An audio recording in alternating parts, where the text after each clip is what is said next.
Get ready with us with Kim and Kia Vlogs.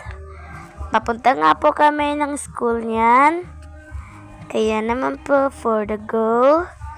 Late na nga po kami kasi po late po kami nagising. Kaya ganyan po ang aming itsura ng kapatid ko. So ayan na nga po, nanihingi na nga po kami ng baon yan.